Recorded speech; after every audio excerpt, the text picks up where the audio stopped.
V Temeniški in Mirnski dolini so ponudbo otroških in odraslega gledališkega abonmaja dopolnili še z glasbenim. Pobudo za abonma in letošnji program je oblikovala nekdanja ravnateljica trebanjske glasbene šole Tatjana Mihelčič-Gregorčič. Izbrala sem različne zvrsti, no in kot prvi koncert je ravno tale kvartet, ki sem ga srečala v Ljubljani. Fantje so se mi zdeli zelo perspektivni in sem rekla, to moramo pri nas otvoriti z njimi ta večer. Se mi zdi, da je to ena zelo potrebna stvar. Mislim, da ljudje rabijo kulturo, čeprav mogoče včasih govorijo, da je ne in da je nepotrebna, ampak vsi rabimo kulturo, ker nas nekako bogati. In tale otvoritev danes je bila pa smetana na torti. Torkovi glasbeni večeri na Mirni so se začeli z nastopom vokalnega kvarteta The Kingfishers, ki se spogleduje s tako imenovano barbershop glasbo.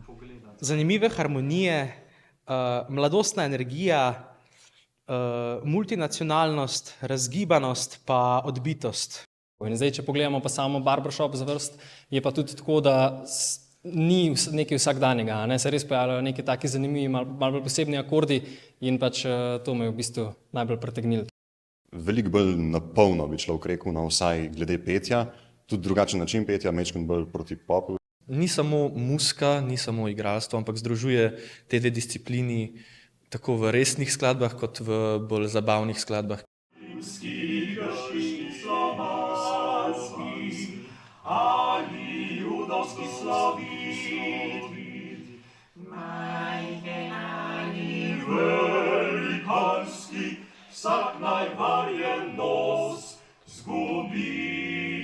Abonma organizira trebanjska izpostava Javnega sklada za kulturne dejavnosti, omogoča pa ga občina Mirna. Izbor je čudovit, tudi ta prva skupina je navdušila polno dvorano, kar sem zelo vesel. Marca bo na oder s svojo zasedbo in slovenskimi popevkami stopila Barbara Leben-Bone, aprila pa bo abonma sklenil nastop mešanega pevskega zbora Leo Fortis, ki se bo na Mirni ustavil pred odhodom na mednarodno tekmovanje v Bratislavi.